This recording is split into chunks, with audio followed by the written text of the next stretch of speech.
The other thing that began to happen in teaching to students, and talking to students, was that I realized they were not ready for university when they came.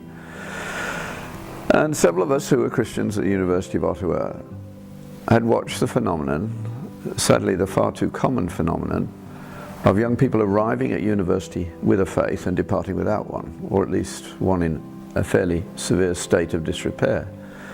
And that is because our churches have sort of bailed out of reality. And I talk about 6 things in that area. The most important one that's not discussed is reductionism and moral relativism, tolerance, multiculturalism, the sanctity of life, and human sexuality. Those are not discussed seriously in church. If you can't answer those questions, the university will destroy you. So that brought me into that area.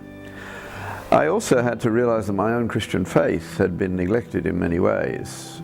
And the leading move there was, in fact, Dietrich Bonhoeffer and his suggestion that Christians who are in the doldrums need to get into their prayers the request that God bring a passage of Scripture to your attention so that He may bring it to life in a way that is personal and becomes a life text for you.